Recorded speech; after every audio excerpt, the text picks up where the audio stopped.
Neuro sorry आपका Ascomycota हमने पढ़ा था, ठीक है। एस्कोमाइकोटा हमने पढ़ा था और वो एस्कोमाइकोटा हमने तकरीबन थोड़ा सा मतलब उसका हाफ कवर कर लिया था, सही है। तो आज हम लोग जो है वो एस्कोमाइकोटा जहाँ से हमने कल छोड़ा था वहीं से हम कंटिन्यू करेंगे, ठीक। कल जो हमने पढ़ा था उससे रिलेटेड किसी को कोई सवाल तो नहीं है, कुछ पूछना तो नहीं है, ताकि मैं फिर स्टार्ट करूँ। कोई सवाल किसी को? नहीं, ठीक है यार, स्टार्ट करते हैं फिर, सही है। अच्छा, कल हमने पढ़ा था एक ग्रुप जो हमारा सबसे छोटा ग्रुप होता है फंजाई का, कोई नाम बता सकता है उसका? कल हमने जो पढ़ा था।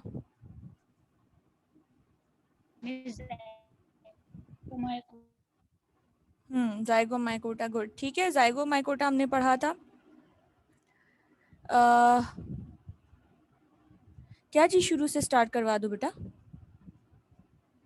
यार मैंने तुम्हें बताया तो था अभी मैसेज पे कि वो रिकॉर्डिंग हो गई है। अब मैं दोबारा से, तो तुम लोग का इस तरह कोर्स पीछे रह जाएगा। जो रिकॉर्डिंग है उस रिकॉर्डिंग में तुम देख लेना, अगर नहीं समझ में आया तो मुझसे मैसेज करके पूछ लेना। लास्ट लेक्चर जो कल का था मिस वो रिकॉर्ड हुआ हुआ है। मिनाइल, सही है। बोलो। एस्कोमाइकोटा वापस से स्टार्ट करवा दें, जो आपने कल थोड़ा सा पढ़ाया था ना, सेकंड वाली टाइप जो है ग्रुप। एस्कोमाइकोटा, यार मेरे पास अभी एस्कोमाइकोटा की स्लाइड जो है ये से है, कल वाली स्लाइड मेरे पास है नहीं।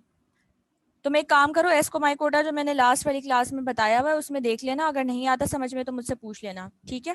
एस्कोमाइकोटा में बेसिकली हमने कल सिर्फ ये बात डिस्कस की थी कि एस्कोमाइकोटा में वो होता है आपके पास एस्कस होता है जो बेसिकली उसका रिप्रोडक्टिव स्ट्रक्चर होता है, सिर्फ इतना सा पढ़ा था। बाकी हमने आई गेस यहाँ से स्टार्ट करना था। द हाइफी ऑफ एस्कोमाइकोटा मुझे तुम देख के बता देना लास्ट क्लास की जो रिकॉर्डिंग है उसमें से, ठीक है। द हाइफी ऑफ एस्कोमाइकोटा में बी इधर होमोकैरियोटिक और हेट्रोकैरियोटिक। कल हमने ये वाली चीज़ भी थोड़ी सी डिस्कस की थी कि जो हाइफी होती है एस्कोमाइकोटा की वो कैसी होती है, या तो होमोकैरियोटिक होती है या फिर हेट्रोकैरियोटिक होती है। ये बात मैंने कल बताई थी, कोई मुझे बता सकता है इसका मतलब? What is homokaryotic and what is heterokaryotic? कल मैंने ये बात बताई थी क्लास में, कोई बता सकता है होमोकैरियोटिक और हेट्रोकैरियोटिक क्या है? मिस होमोकैरियोटिक वो होते हैं जिनके सेम टाइप ऑफ न्यूक्लियस होता है, और हेट्रोकैरियोटिक का मतलब डिफरेंट टाइप ऑफ न्यूक्लियस। हाँ, वेरी गुड नरजिस, ठीक है। नरजिस ने बिल्कुल सही बताया कि कल मैंने ये डिस्कस की थी क्लास में बात। होमोकैरियोटिक का मतलब है same nucleus, same type of nucleus, ठीक है। और हेट्रोकैरियोटिक का मतलब क्या है? हेट्रोकैरियोटिक का मतलब है डिफरेंट टाइप ऑफ न्यूक्लियस, सही है। अच्छा, the cells of these hyphae usually contain from several to many nuclei, यानी कि इस हाइफी के अंदर जितने भी सेल्स होते हैं उनके अंदर जो सेल्स होते हैं वो कैसे होते हैं हमारे पास? डिफरेंट, उनके अंदर जो है डिफरेंट टाइप के न्यूक्लियाई मौजूद होते हैं, सही है।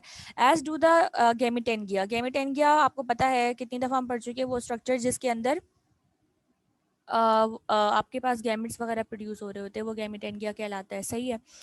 अच्छा, the female gametangia which are called ascogonia, ये भी हमने कल बात पढ़ी थी कि जो फीमेल गैमेटेंगिया होता है एस्कोमाइकोटा में, जो फीमेल गैमेटेंगिया होता है उसका नाम क्या होता है बेटा? उसका नाम होता है एस्कोगोनिया। हमने वैसे तो इसका नाम पढ़ा था आर्चिगोनिया, मगर एस्कोगोनिया इसका नाम होता है, ठीक है। Having a beak like outgrowth called a trichogyne. अब हमारे पास जो एस्कोमाइकोटा है, आई डोंट नो आपके पास जो नई बुक है उसमें वो डायग्राम बनी हुई है नहीं, लेकिन मुझे याद आ रहा है कि क्योंकि मेरी पुरानी बुक है, लेकिन वैसे मुझे लग रहा है शायद डायग्राम ऐसी बनी हुई है। But what is a trichogyne? Trichogyne basically एक जैसे बर्ड की चोंच होती है, बीक होती है, ठीक है, वैसे ही बर्ड की बीक या फिर जो चोंच लाइक बीक लाइक स्ट्रक्चर होता है उसको हम क्या कहते हैं? ट्राइकोगाइन कहते हैं। ये किसके ऊपर मौजूद होता है? ये एस्कोगोनिया के ऊपर मौजूद होता है, सही है। इसको क्या कहते हैं? ट्राइकोगाइन, सही है। ये जो बीक लाइक स्ट्रक्चर है this is known as trichogyne, ये होता है एस्कोगोनिया के ऊपर, ठीक है, मतलब एस्कोगोनिया का पार्ट होता है ये। व्हेन द एंथीरिडियम और the male gametangia when the antheridium or male gamitangia are formed, it fuses with the trichogyne of an adjacent escogonium. अब होता क्या है, जब हमारे पास मेल वो है, क्या कहते हैं, गैमिटेंगिया, उसका नाम है एंथेरिडियम, और जो फीमेल गैमिटेंगिया है यहाँ पे उसका नाम क्या है? एस्कोगोनिया, सही है। अब एस्कोगोनिया में हमारे पास एस्कोगोनिया में हमारे पास क्या है? ट्राइकोगाइन है, ठीक है। अब होगा क्या कि ये जो हमारे पास मेल एंथरीडियम है या जो मेल गैमिटेंगिया है, जब ये हमारे पास प्रोड्यूस हो जाएगा तो क्या होगा कि ये मेल गैमिटेंगिया फ्यूज करेगा with the trichogyne of an adjacent ascogonium. हमारे पास अगर मैं आपको एक सेकेंड को एनोटेट करके बता दूं, देखो देखो अगर सपोज करो ये इतना बड़ा हमारे पास एस्कोगोनिया है, देखो मेरे पास यहाँ स्लाइड ऐसी है तो इसमें थोड़ा गौर से देख लेना। ये एस्कोगोनिया में ऐसा ना, ये ऐसा स्ट्रक्चर होगा बीक लाइक, जैसे लगेगा कि चोंच है ये। This is known as trichogyne. सही है, इसको क्या कहेंगे, मैंने मार्किंग की है इसकी, this is known as trichogyne में टी से रिप्रेजेंट कर रही हूँ। ये क्या चीज़ है, सपोज करो ये ए मतलब एस्कोगोनिया, ठीक है। अब क्या होगा, ये एस्कोगोनिया जो अपना बीक लाइक स्ट्रक्चर है इसको पाइप की तरह ये यूज करेगा और किससे कनेक्ट करेगा, ये कनेक्ट करेगा with the male structure, this is known as antheridium या फिर मेल गैमेटेंगिया, ठीक है। तो इस तरह होगा, ये जो पूरा आपको बीक लाइक स्ट्रक्चर नजर आ रहा है, ये पूरा बीक लाइक स्ट्रक्चर, ये ट्यूब लाइक स्ट्रक्चर क्या कहलाता है, ये ट्राइकोगाइन कहलाता है, जो एस्कोगोनिया का पार्ट होता है। ये ट्राइकोगाइन क्या करेगा, जाके अटैच होगा या फ्यूज होगा विद द मेल गैमेटेंगिया या फिर मेल एंथेरिडियम, इससे जाके फ्यूज होगा। इस तरह से जो है वो ये पूरा फ्यूजन होगी इसकी, ठीक है। ये बात आई समझ में, नहीं आई तो मुझे बता देना, ठीक है। इस तरह से ये फ्यूज होगा। अच्छा, अब क्या होगा कि व्हेन द एंथेरिडियम और male gametangia are formed, it fuses with the trichogyne nuclear from the antheridium, then migrate through the trichogyne into the ascogonium. क्या होगा अब कि जब हमारे पास एस्कोगोनिया बन गया, पूरा एस्कोगोनिया के ट्राइकोगाइन भी बन गया, ये ट्राइकोगाइन या जो एस्कोगोनिया का जो पेज नंबर, यार पेज नंबर मेरे पास तो 142 है, लेकिन मेरी पुरानी बुक है। अगर कोई टाइप करके मुझे सब बता सकता है कि क्या है पेज नंबर, मेरे पास पुरानी बुक है, 141 है, ठीक है। तो 141 इज द पेज नंबर। अच्छा, अब मैं आपको क्या बता रही थी कि जैसे हमारे पास ये एस्कोगोनिया है, ये एस्कोगोनिया जाके फ्यूज कर दिया इसने एंथेरिडियम से by means of a trichogyne, ठीक है। अब होगा क्या कि ये जो ट्राइकोगाइन है, ये trichogyne will actually help the asco, आपका जो एंथेरिडियम है इसको हेल्प करेगा। क्या, कैसे हेल्प करेगा कि एंथेरिडियम से या जो मेल स्ट्रक्चर्स है, आपको पता है मेल गैमेटेंगिया के अंदर कौन से गैमेट्स बनते हैं, स्पर्म्स बनते हैं, ठीक है। तो यहाँ पे भी जो मेल गैमेटेंगिया है उसके अंदर क्या बनेंगे, स्पर्म्स बनेंगे। अब ये जो ट्राइकोगाइन है, ये जो इतनी बड़ी आपने डंडी, ये बीक लाइक स्ट्रक्चर, जो ट्यूब लाइक स्ट्रक्चर बनाया है, ये क्या करेगा, ये ट्राइकोगाइन हेल्प करेगा मेल एंथेरिडियम के अंदर जितने भी स्पर्म्स बनेंगे, उन स्पर्म्स को ये हेल्प करेगा to move from the male gametangia to the female gametangia, that is ascogonia, ठीक है। मेल गैमेटेंगिया के अंदर स्पर्म्स बनेंगे और ये स्पर्म्स ट्राइकोगाइन के थ्रू जो है वो मूव करेंगे, कहाँ पे मूव करेंगे, एस्कोगोनिया के अंदर मूव करेंगे। इस तरह से ये पूरा आपका स्पर्म जो है फ्रॉम मेल गैमेट से फीमेल गैमेट तक पहुंचेगा, कैसे, ट्राइकोगाइन के थ्रू पहुंचेगा, सही है। अब क्या होगा कि न्यूक्लियस है from the antheridium, then migrate through the trichogyne into the ascogonium and fuse with the nuclei of the opposite mating type, ठीक है। पहले क्या हुआ कि जो मेल गैमेट था उधर से न्यूक्लियाई मूव किया ट्राइकोगाइन के थ्रू इनटू द एस्कोगोनिया। वहां जाने के बाद ये जो मेल गैमेट है या जो न्यूक्लियस है, ये क्या करेगा, एस्कोगोनिया में पहुंचने के बाद ऑब्वियसली मेल गैमेट है तो ये फीमेल गैमेट से या फीमेल न्यूक्लियस से जाके फ्यूज करेगा। मेटिंग का मतलब होता है रिप्रोड्यूस करना, ठीक है। तो ऑपोजिट मेटिंग टाइप के साथ ये जाके फ्यूज करेगा आफ्टर रीचिंग दी एस्कोगोनिया, ठीक है। अच्छा, initially both kinds of gametangia contain a number of nuclei. शुरू में क्या होता है कि दोनों जो गैमेटेंगिया हैं, फीमेल और मेल दोनों में बहुत सारे टाइप के जो है वो न्यूक्लिया, बहुत सारे नंबर ऑफ न्यूक्लियाई होते हैं, मतलब काफ़ी ज़्यादा तादाद में न्यूक्लियस मौजूद होता है। But heterokaryotic hyphae then arise from the area of fusion throughout such hyphae nuclei that represent the two different original mating types occur dikaryoticity। अब देखो जिस जगह पे यहाँ पे फ्यूजन हुई है, ठीक है, जिस जगह पे यहाँ पे फ्यूजन हुई है या जिस जगह से आपका जो नया जाइगोट ग्रो करेगा, वो कैसा नया जाइगोट ग्रो करेगा या कैसी नई हाइफी बनेगी, दे विल बी हेट्रोकैरियोटिक। हेट्रोकैरियोटिक का मतलब क्या होगा कि इसमें डिफरेंट टाइप के न्यूक्लियस मौजूद होंगे, सही है। Through out such hyphae nuclei that represent the two different original mating types अगर डाइकैरियोटिसिटी। डाइकैरियोटिसिटी क्या होगी कि हमारे पास जो नई हाइफी बनेगी, उस हाइफी के अंदर जो न्यूक्लियस होंगे, ठीक है, उस हाइफी, देखो हेट्रोकैरियोटिक का मतलब क्या है कि दो डिफरेंट टाइप के न्यूक्लियस हैं, सही है। अब दो डिफरेंट टाइप के न्यूक्लियस है, एक मतलब मेल टाइप का होगा और दूसरा फीमेल टाइप का होगा, ठीक है। अब क्या है डाइकैरियोटिसिटी का मतलब क्या है, डाई का मतलब दो, कैरियन का मतलब न्यूक्लियस। तो डाइकैरियोसिटी वो, कैरियोटिसिटी क्या है, वो एक प्रॉपर्टी है डाइकैरियोटिसी, जिसके अंदर हमारे पास एक ही हाइफी के अंदर दो डिफरेंट टाइप के न्यूक्लियस को एग्जिस्ट कर रहे होते हैं। एक हाइफी के अंदर दो डिफरेंट टाइप के न्यूक्लियस जब मौजूद हों तो हम क्या कहेंगे, ये डाइकैरियोटिसी है। मतलब कि हमारे पास मेल गैमेट का जो न्यूक्लियाई था और फीमेल गैमेट का जो न्यूक्लियाई था वो अपनी अपनी किस्म के हिसाब से वहाँ पे मौजूद है। This is known as dikaryoticity. ठीक है। Several nuclei some drive from each of the parents and the mitotic products are present within each cell of the hyphae. These hyphae are dikaryotic in heterokaryotic. मतलब कि several nuclei यानी कि आपने male parent से जो nucleus drive किया है, ठीक है, और जो फीमेल पेरेंट से जो फीमेल जो मदर हैं उनसे जो आपने न्यूक्लियस ड्राइव किया है, वो दोनों टाइप के न्यूक्लियाई नए बनने वाली हाइफी के अंदर को एग्जिस्ट करेंगे। मेल की ऑब्वियसली अलग टाइप है, फीमेल की टाइप अलग है, तो वो ऐसा हाइफी जिसके अंदर हमारे पास दो डिफरेंट टाइप के न्यूक्लियस मौजूद हो, that is this property is known as dikaryoticity. और ऐसी हाइफी को हम हेट्रोकैरियोटिक हाइफी कहते हैं। ये बात समझ में आई? ये बात मेरी आई समझ?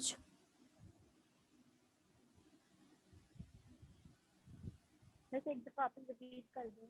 ठीक है, दोबारा सुनो। देखो मैं ये कह रही हूँ कि हमारे पास जो फीमेल एस्कोगोनिया है, ठीक है, वो फीमेल एस्को जो फीमेल गैमिटेंगिया होता है उसका नाम क्या होता है? एस्कोगोनिया होता है। ठीक है, जैसे हम आर्चिगोनिया कहते थे, अब यहाँ पे इसका नाम क्या हो गया? एस्कोगोनिया हो गया। सही है। अब एस्कोगोनिया में जो मैंने आपको थोड़ा सा यहाँ रफ सा बना के दिखाया, एस्कोगोनिया से क्या निकलता है? एक बीक लाइक स्ट्रक्चर निकलता है या ट्यूब लाइक स्ट्रक्चर निकलता है। इसको हम क्या कहते हैं? इसको हम कहते हैं ट्राइकोगाइन। ठीक है। अब ये ट्राइकोगाइन क्यों निकलता है? इसलिए निकलता है ताकि ये ट्राइकोगाइन एक तरह से कनेक्ट कर सके या ज्वाइन कर सके अपने आप को टू दी मेल गैमेटेंगिया, जिसको हम एंथेरिडियम कहते हैं। ठीक है, उससे ज्वाइन होने के लिए हमने ये ट्राइकोगाइन बनवाया। अब जब ये ट्राइकोगाइन बहुत बड़ा होगा, लंबा होगा और जाके हमारे पास मेल गैमेटेंगिया से या एंथेरिडियम से जाके अटैच होगा, तो क्या होगा? हमारे पास एक कनेक्शन बन जाएगा, जैसे पुल होता है, ब्रिज होता है, दो डिफरेंट जगहों को आपस में कनेक्ट कर रहा होता है। यहाँ पे भी वो पुल या ब्रिज का काम क्या कर रहा है? ट्राइकोगाइन कर रहा है। अब किस चीज़ के लिए? पुल पे से ब्रिज पे से क्या गाड़ियाँ गुजरती हैं या इंसान गुजर जाते हैं? ठीक है, व्हीकल्स गुजर गए या फिर ह्यूमन बींग्स। सही है। अब यहाँ पे हमारे पास जो ट्राइकोगाइन है उससे कौन सी चीज़ें गुजरेंगी या उसके थ्रू कौन सी चीज़ पास होगी? स्पर्म्स पास होंगे। ठीक है, मेल गैमेटेंगिया से फीमेल गैमेटेंगिया या एस्कोगोनिया में इंटर होंगे क्या चीज़? स्पर्म थ्रू दिस ट्राइकोगाइन से गुजरेंगे और उस ब्रिज जिसका नाम ट्राइकोगाइन है वहाँ से गुजरते हुए फीमेल उसके अंदर आ जाएंगे। ठीक है। अब वहाँ आने के बाद क्या होगा? बेसिकली हमारे पास ये दोनों न्यूक्लियाई आपस में फ्यूज़ करेंगे और फ्यूज़ करने के बाद क्या करेंगे? ये एक नया हाइफी प्रोड्यूस कर लेंगे। ठीक है, migrate through the trichogyne and the ascogonia and a number अच्छा with the nuclei of opposite mating type through. अच्छा, अब शुरू में क्या होगा कि शुरू में इनिशियली क्या होगा कि ये जो दोनों टाइप के गैमेटेंगिया है, यहाँ पे ये बताया हुआ है कि इन गैमेटेंगिया के अंदर हेट्रोकैरियोटिसिटी या फिर डाइकैरियोटिसी की प्रॉपर्टी शो करते हैं ये लोग। इसका क्या मतलब है? इसका मतलब ये है कि इसमें दो डिफरेंट टाइप के न्यूक्लियस एक ही वक्त में मौजूद होंगे। होना तो क्या चाहिए भाई? एक तरह का न्यूक्लियस हो। यहाँ पे एक तरह का नहीं बल्कि दो डिफरेंट टाइप के न्यूक्लियस होंगे, एग्जिस्ट करेंगे। इस प्रॉपर्टी को क्या कहा जाता है? डाइकैरियोटिसी या फिर हेट्रोकैरियोटिसिटी इसको कहा जाता है। कैसे होंगे ये न्यूक्लियस? एक वो टाइप का न्यूक्लियस होगा जो इसको अपने मदर से मिला है या फीमेल गैमेटेंगिया से मिला है। और दूसरा टाइप का न्यूक्लियस कैसा होगा? जो उसको अपने मेल पेरेंट से मिला है। एक फीमेल पेरेंट से मिला, एक मेल पेरेंट से मिला। तो दो टाइप के nucleus which they have received from their parents, एक मदर से एक फादर से, वो जब को एग्जिस्ट करते हैं किसी भी बॉडी में तो उसको क्या कहते हैं? डाइकैरियोटिसिटी या फिर हेट्रोकैरियोटिसिटी। अब क्लियर है? अब ठीक है? ठीक है। अच्छा, अब आगे बढ़ते हैं बेटा। The asci are cut off by the formation of septa at the tips of the heterokaryotic hyphae. जैसे हमने कल पढ़ा था कोनिडियोफोर होती है और उस कोनिडियोफोर के एंड पे कोनिडिया कट हुए हुए होते हैं बाय मीन्स ऑफ सेप्टा। ठीक है, तो यहाँ पे भी ये चीज़ है कि ये जो एस्काई है, ये एस्काई अपने मेन जो ब्रांच है या जो स्टॉक है, जो डंडी है, उससे कट हुए हुए होते हैं, सेपरेट हुए हुए होते हैं bye means of a septa, जिसको हम क्या कहते हैं? पार्टीशन या बॉर्डर। सही है। अच्छा, there are two haploid nuclei within each ascus. कल हमने पढ़ा था एस्कस क्या होता है। ठीक है, तो उस एस्कस के अंदर क्या होता है? दो जो है वो हैप्लॉइड न्यूक्लिया होते हैं। हैप्लॉइड का मतलब हाफ नंबर ऑफ क्रोमोसोम्स। सही है। One of each of the mating types represented in the dikaryotic hyphae. अब एस्कस के अंदर हमारे पास क्या होता है? दो डिफरेंट टाइप के न्यूक्लियस हैं, 2 हैप्लॉइड न्यूक्लियस हैं। एक हैप्लॉइड न्यूक्लिया जो आपने मेल गैमेटेनगिया से लिया है और दूसरा वाला वो जो आपने फीमेल गैमेटेनगिया से लिया है, जो मैं आपको बार बार बात रिपीट करके बता रही हूँ। डाइकैरियोटिक हाइफी का मतलब ही यही है जिसमें 2 टाइप के न्यूक्लियस हो, एक मेल पेरेंट से और दूसरा फीमेल पेरेंट से लिया हुआ। और एस्कस के अंदर भी इसी ने कि उसमें भी 2 डिफरेंट टाइप के हैप्लॉइड न्यूक्लियाई हैं, सही है। Fusion of these 2 nuclei occurs within each ascus. अब क्या होगा कि हमारे पास ये जो एस्कस है, असल में फ्यूजन जो है वो हमारे पास इन दोनों स्ट्रक्चर्स की कहाँ पे होगी, यहाँ पर होगी, सही है।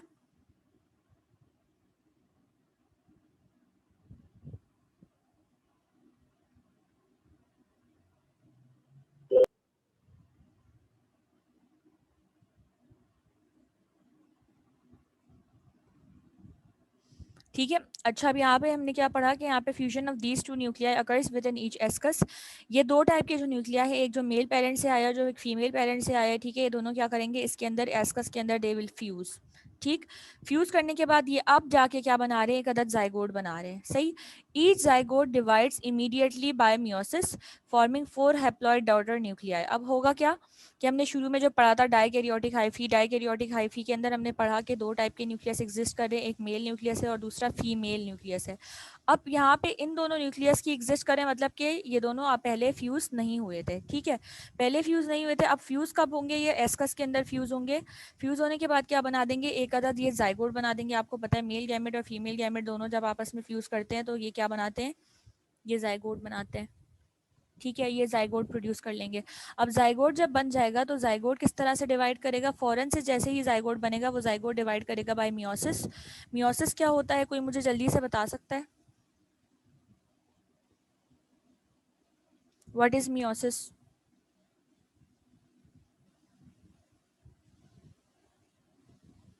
मियोसिस क्या होता है बेटा, व्हाट इज मियोसिस?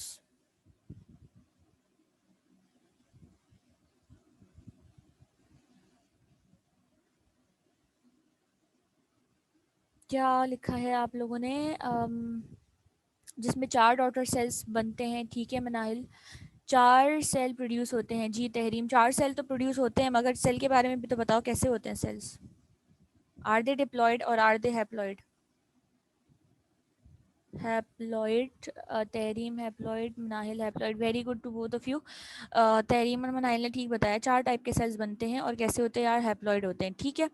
और अगर माइटोसिस होता तो क्या होता, उलट हो जाता, 2 टाइप के सेल्स बनते हैं और कैसे होते, दोनों डिप्लॉयड होते हैं, ठीक है। तो यहाँ जाइगोट कैसे प्रोड्यूस हो रहे हैं यार, जाइगोट के बाद जो सॉरी सेल्स प्रोड्यूस हो रहे हैं वो मियोसिस के थ्रू हो रहे हैं, तो ऑब्वियसली मियोसिस के थ्रू हो रहे हैं तो दे विल बी हैप्लॉइड और 4 प्रोड्यूस होंगे, forming 4 haploid daughter nuclei, these usually divide again by mitosis.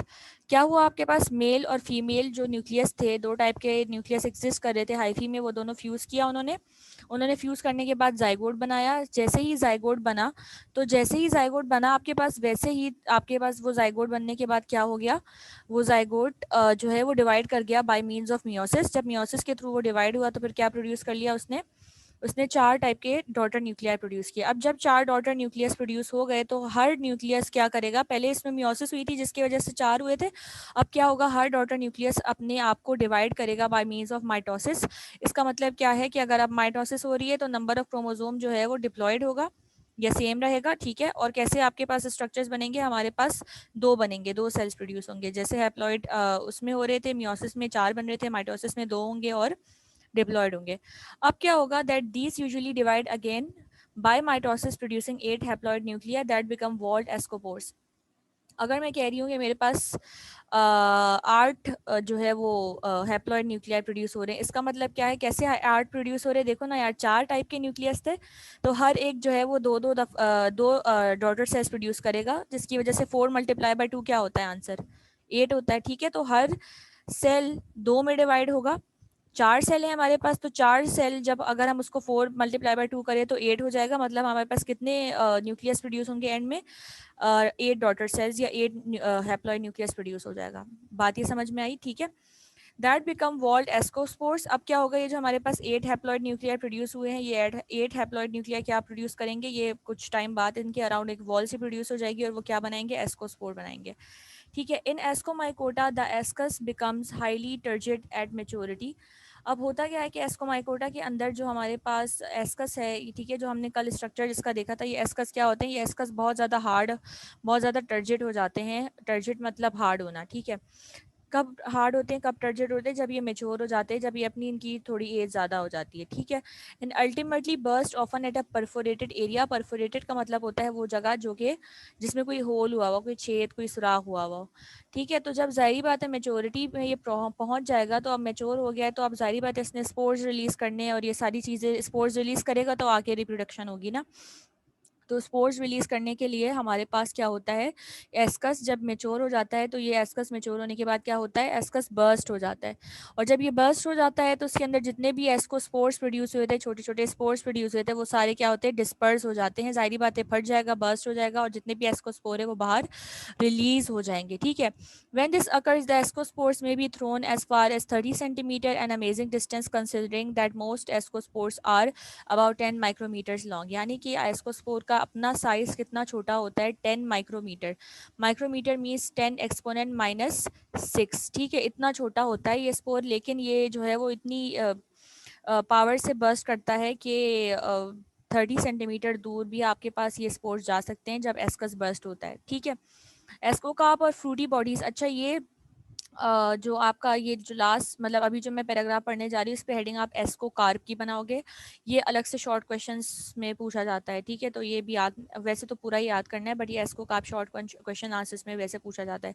एस्को carps और fruity bodies are made up of tightly interwoven monokaryotic and dikaryotic hyphae. अब ascocarp क्या होते हैं, एस्को कार्प या fruity bodies basically कैसे होती हैं, टाइटली इंटरवोवन। इंटर का मतलब होता है दो डिफरेंट चीज़ों के बीच में, इंटरवोवन का मतलब है कि ऐसा इसके अंदर हाइफी आपस में अटैच होते हैं या अरेंज हुए हुए होते हैं कि वो बहुत एक दूसरे में ना अटैच हुए हुए होते हैं, इस तरह से बहुत जैसे ना क्या, कैसे मैं इसको समझाऊं, इंटरवोवन का मतलब होता है बहुत आपस में इंटेंगल्ड होना, ठीक है, सही है। तो जैसे हमारे पास चारपाई होती है, उसमें आप देख सकते हो कि चारपाई में जो रस्सियाँ किस तरह से आपस में बिल्कुल इंटेंगल हुई हुई होती हैं, दिस इज इंटरवोवन, ठीक है, इस तरह से आपस में इंटरवोवन होती हैं। मोनोकैरियोटिक या फिर डाइकैरियोटिक हाइफी। अब एस्कोकार्प के अंदर हमारे पास या तो मोनोकैरियोटिक मतलब एक टाइप का न्यूक्लियस मौजूद होगा, डाइकैरियोटिक मतलब दो टाइप के न्यूक्लियस मौजूद होंगे। हाइफी के अंदर ऐसा भी हो सकता है, ठीक है। Within an ascocarp on special fertile layers of dikaryotic hyphae the asci are produce. अब ये एस्कोकार्प वो स्ट्रक्चर है जिसके ऊपर हमारे पास बेसिकली एस्कस या एस्काई प्रोड्यूस होते हैं, ठीक है। The ascocarps of the cup fungi and the morels are open. ये आपने बहुत बहुत पक्के से याद करना है, ये जो मैं आगे पढ़ने जा रही हूँ कि जो मॉरल्स हैं उनका ओपन टाइप होता है, किसका क्लोज टाइप होता है, ये सब याद करना है, बिकॉज अगेन ये एमसीक्यूज के लिए इंपॉर्टेंट है, ठीक है।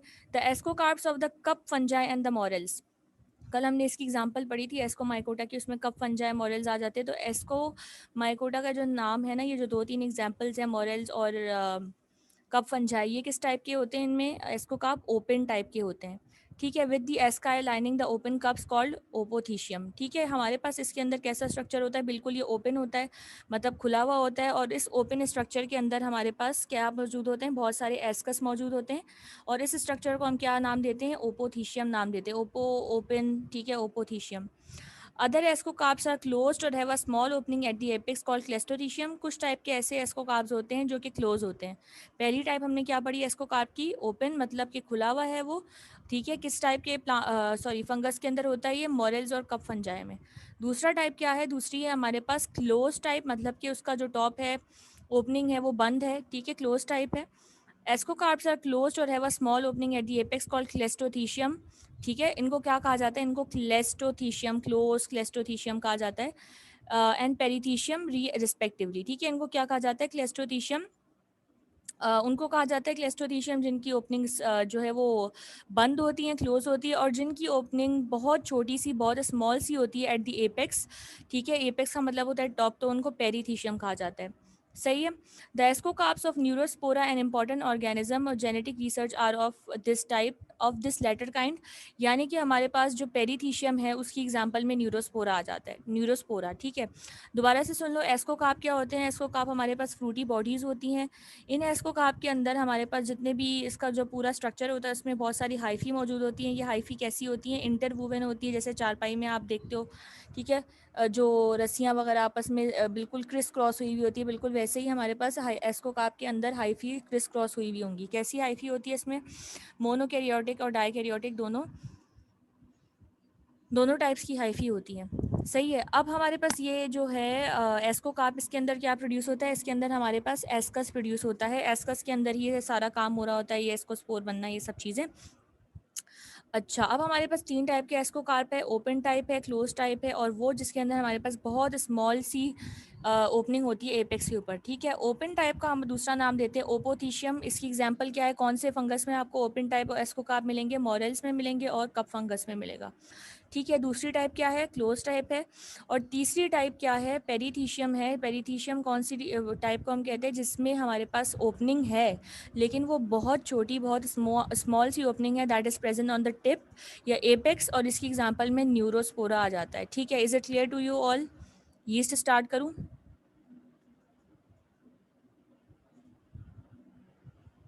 इस लास्ट वाली की एग्जांपल क्या?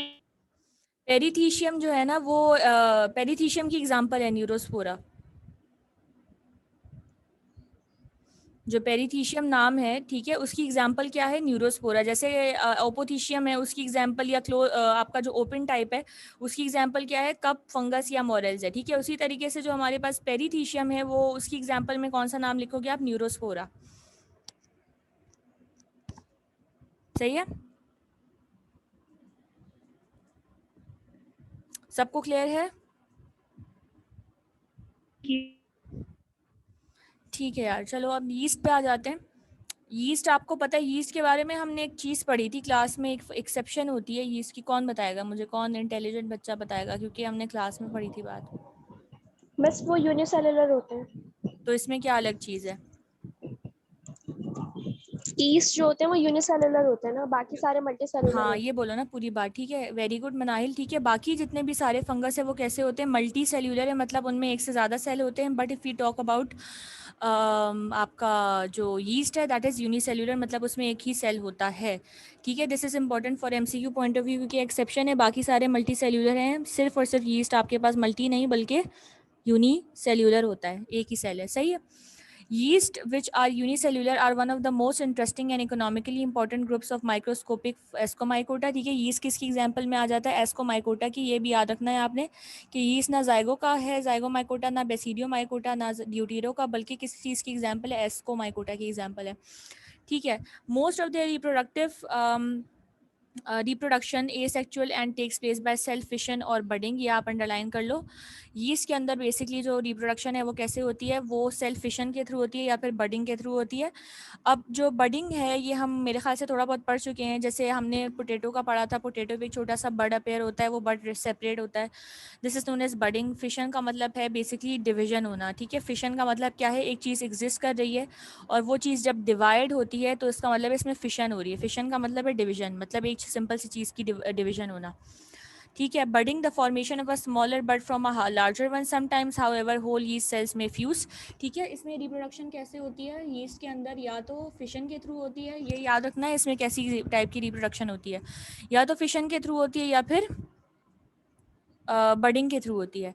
ठीक है, अब या तो ये दो तरीके हो सकते हैं, या ऐसा भी हो सकता है कि यीस्ट सेल आपस में फ्यूज कर जाए, ऐसा भी हो सकता है। One of these cells containing two nuclei may then function as an ascus with syngamy following immediately by meiosis. The resulting ascospore function directly as new yeast cells. अब देखो मैंने आपको क्या बताया? मैंने आपको बताया इसके अंदर सेल फिशन हो सकता है, दैट इज डिवीजन।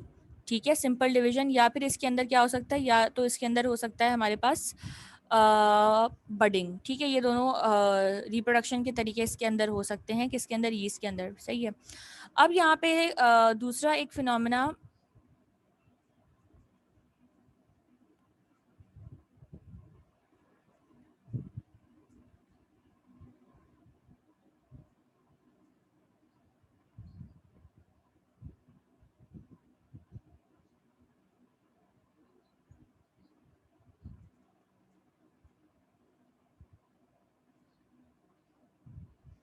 अच्छा अब देखो यहाँ पे एक और बात लिखी हुई है कि हमारे पास या तो ये हो सकता है कि दो यीस्ट के सेल भी आपस में फ्यूज़ कर जाएं। अब वो फ्यूज़ करने वाले जो सेल्स हैं they will contain 2 nuclei and then they function as an ascus with syngamy. Syngamy का मतलब क्या होता है? सिनगेमी का मतलब होता है fusion of 2 different types of cells या 2 डिफरेंट टाइप्स ऑफ न्यूक्लियाई, ठीक है, following immediately by meiosis the resulting ascospore function directly as new yeast cells. Syngamy का मतलब है fusion of 2 types of nuclei, ठीक है, जब दो न्यूक्लियाई आपस में फ्यूज़ करते हैं या दो cells, this is known as syngamy. तो इसमें भी ये बात बताई हुई है कि या तो ऐसा हो सकता है कि पूरे पूरे सेल्स आपस में फ्यूज़ कर रहे हो और नए यीस्ट सेल बना रहे हो, या तो इसमें फिशन हो सकती है, सिंपल एक यीस्ट है वो डिवाइड कर रहा है, या तो क्या हो सकता है, या तो इसके अंदर बडिंग हो सकती है, ठीक है, ये काम भी हो सकता है इसके अंदर। सही हो गया।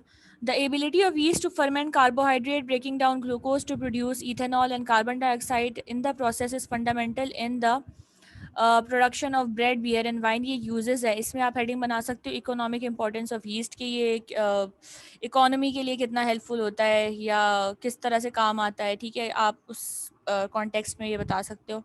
तो आप हेडिंग बना सकते हो इम्पोर्टेंस ऑफ यीस्ट, ठीक है, इकोनॉमिक इम्पोर्टेंस ऑफ यीस्ट की आप हेडिंग बना सकते हो। तो यीस्ट की क्या यार इंपॉर्टेंस होती है? यीस्ट की इंपॉर्टेंस ये होती है कि आप उसको यूज़ करते हो फॉर जैसे बेकिंग वगैरह में आपने यूज़ कर लिया, सही है, या आपने अच्छा आपने बेकिंग वगैरह में यूज़ कर लिया, या आपने बाकी जो बियर इंडस्ट्री, अल्कोहल इंडस्ट्री उसके अंदर यूज़ कर लिया, उसके अंदर इसका बहुत काम होता है, ठीक है। तो ये सारे इसकी इकोनॉमिक इंपॉर्टेंस है, ठीक। Through the millennia many different strains of yeast have been domesticated and selected for this process. Wild yeast, अब वाइल्ड यीस्ट की यहाँ पे बात की है, दिस इज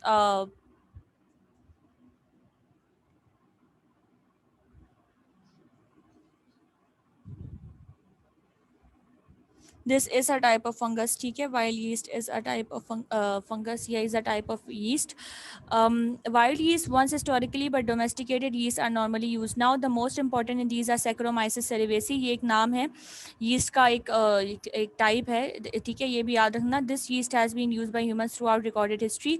Saccharomyces cerevisiae एक टाइप की yeast है जिसको बहुत ज़्यादा यूज़ किया जा रहा है, सही है। This yeast has been used by humans throughout recorded history. Other yeast are important pathogens. Pathogen का मतलब क्या होता है? कोई बता सकता है? What is a pathogen? Pathogen क्या होता है?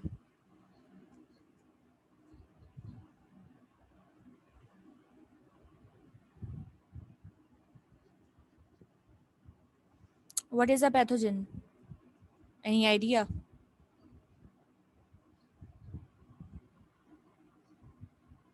बस नो? जो मतलब प्लांट्स को जो कीड़े वगैरह खा रहे होते हैं वो पैथोजेंस होते हैं, तो उनके लिए पेस्टिसाइड्स वगैरह यूज होती हैं। हाँ कह सकते हैं एक एग्जाम्पल, लेकिन पैथोजन का मतलब सिर्फ प्लांट्स के लिए नहीं यूज़ करते हम लोग। पैथोजन कोई भी ऐसी चीज़ जो बीमारी कॉज करती है उसको हम पैथोजन कहते हैं, चाहे वो इंसानों में हो, चाहे वो जानवरों में हो, चाहे वो प्लांट्स में हो, ठीक है मनाहिल। कोई भी ऐसी चीज़ जो कि बीमारी कॉज करे, जैसे वायरस हो गया, बैक्टीरिया हो गया, पैरासाइट, या कोई भी चीज़ अगर बीमारी कॉज कर रही है, ठीक है, कोई भी स्ट्रक्चर अगर डिजीज़ कॉज कर रही है, तो हम कोई भी मसला या कोई भी बीमारी कॉज कर रही है तो हम क्या कहेंगे? It is a pathogen. सिर्फ और सिर्फ प्लांट या फंगस के लिए नहीं, बल्कि ये हम जनरली यूज़ करते हैं एनिमल्स में भी और ह्यूमन बींग्स में भी। अगर किसी भी चीज़ ने डिजीज़ कॉज कर दी है तो वो पैथोजन। फॉर एग्जांपल है, अगर किसी को टाइफॉइड हो गया है तो टाइफॉइड क्यों है? बिकॉज ऑफ सैल्मोनेला बैक्टीरिया, तो मतलब Salmonella bacteria is the pathogen. किसी को अगर अल्लाह ना करे कोरोना हो गया तो उसको कोरोना वायरस हुआ है, तो वायरस या corona virus is the pathogen जिसने कोविड करवा दिया है, ठीक है।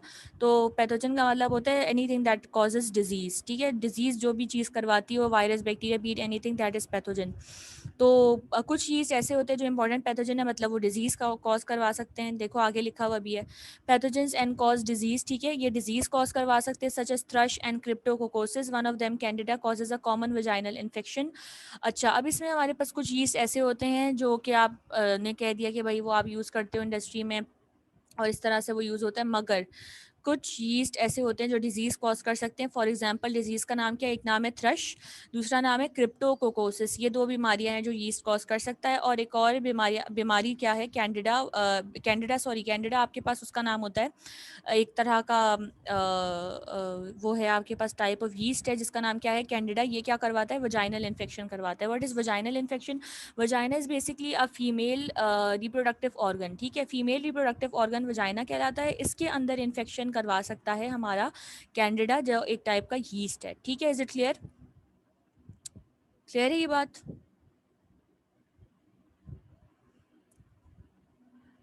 हमारे पास तकरीबन 5-6 मिनट है, तो हम जल्दी से बेसिडियो माइकोटा देख लेते हैं, स्टार्ट करते हैं। The basidio mycota have about 16,000 species. अगर आपको याद हो तो 30,000 एस्को माइकोटा में थी, यहाँ पे 16,000 स्पीशीज़ हैं। ठीक है, named species more is known about some members of this group than about any other fungi among the basidiomycota, not only the mushrooms. ये सारी बेटा यहाँ से बहुत एग्जाम्पल्स है इसकी। ठीक है, बहुत इंपॉर्टेंट है, मार्क कर लो थर्ड लाइन से। वैसे तो ये आपने याद करना है पूरा इंट्रोडक्शन की हेडिंग बना के, मगर ये आपका सारे एग्जांपल्स है। अगेन मैंने आपको बताया ना कि एमसीक्यूज के अंदर वो लोग कोई भी नाम देके पूछ सकते हैं, that this is an example of, this belongs to the group dash. तो इसकी एग्जांपल्स में क्या है? Mushroom, toadstool, puffball, jelly fungus and shelf fungi. ये सारे किस चीज़ की एग्जांपल्स है? ये सारे आपके बेसिडियो माइकोटा के एग्जांपल है। दो और नाम है जो नीचे आपको नजर आएंगे, but also many important plant pathogens among the group called rust and smut. Rust, smut और ये जो ऊपर सारे नाम लिखे हुए हैं, ये सारे क्या हैं? बेसिकली एग्जाम्पल है बेसिडियो माइकोटा की। ठीक है, many mushrooms are used as food but others are deadly poisonous. बहुत सारे मशरूम का आपको पता है खाने में यूज़ होता है, ठीक है, लेकिन कुछ ऐसे होते हैं जो बहुत ज़्यादा पॉइजनस होते हैं, जिनको आपने अवॉइड ही करना होता है obviously. Still other species are poisonous to some people and harmless to others. Basidiomycota are name for the characteristic. अब बेसिडियो माइकोटा को बेसिडियो माइकोटा क्यों कहा जाता है? बिकॉज ऑफ अ स्ट्रक्चर जिसका नाम होता है बेसिडियम। मेरे पास इस स्लाइड में डायग्राम नहीं है, मेरी पुरानी बुक है उसमें डायग्राम नहीं बनी हुई, बट आपके पास आई एम श्योर डायग्राम होगी जो आपने बनानी है। उसके अंदर आप देख सकते होगे कि उसमें बेसिडियम बताया हुआ है। ठीक है, तो इस बेसिडियम की मौजूदगी की वजह से हम क्या कहते हैं कि इसको हम नाम देते हैं बेसिडियो माइकोटा। सही है। अब बेसिडियम क्या होता है? बेसिडियम, इस पे आप बना सकते हो हेडिंग के, एक basidium is a club shaped like an ascus. ठीक है, बेसिडियम का शेप थोड़ा थोड़ा एस्कस से मिलता है, ऐसा इसका स्ट्रक्चर होता है। सिनगेमी और nuclear fusion occurs within the basidium giving rise to the zygote, the only diploid cell of the life cycle. मतलब कि हमारे पास बेसिडियम, जैसे हमारे पास एस्कस था इसको माइकोटा के अंदर, जिसके अंदर जो है वो फ्यूजन वगैरह हो रही थी, हमने शायद पढ़ा भी था। ठीक है, और उसके अंदर ही सारा काम हो रहा था। उसी तरीके से बेसिडियो माइकोटा में हमारे पास एस्कस तो नहीं होगा, हमारे पास एस्कस की जगह क्या स्ट्रक्चर होता है? बेसिडियो माइकोटा के अंदर हमारे पास बेसिडियम होता है। इस बेसिडियम के अंदर हमारे पास क्या होता है? सिनगेमी या फिर न्यूक्लियर फ्यूजन होती है। सिनगेमी का मतलब, जब मैंने आपको बताया दो न्यूक्लिया या दो टाइप के सेल्स फ्यूज होते हैं, दैट इज सिनगेमी। वो काम कहाँ पे हो रहा होता है? बेसिडियो माइकोटा में बेसिडियम के अंदर हो रहा होता है। जाहिर बात है, जब दो सेल फ्यूज करेंगे तो क्या प्रोड्यूस होगा? आपके पास एक अदद जाइगोट प्रोड्यूस होगा, और ये जाइगोट एक वाहिद सेल है इस पूरी लाइफ साइकिल का, जो इसकी बेसिडियो माइकोटा की पूरी लाइफ साइकिल का वाहिद सेल है जो डिप्लॉयड होता है, मतलब इसमें ओरिजिनल नंबर ऑफ क्रोमोसोमों का हाफ नहीं होगा। ठीक है, तो आज इतना ही रखते हैं आज के लिए। कोई सवाल है किसी को?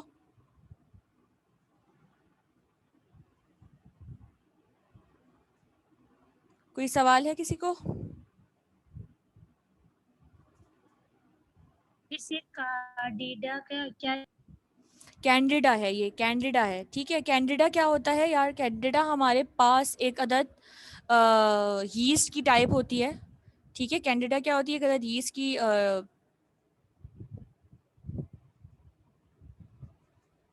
हाँ, कैंडिडा क्या होती है? हमारे पास एक अदद यीस्ट की टाइप होती है। ये कैंडिडा क्या करवाता है? ये कैंडिडा हमारे पास जो है वो एक अदद बीमारी कॉज कर देता है। कहाँ पे ये बीमारी कॉज करता है?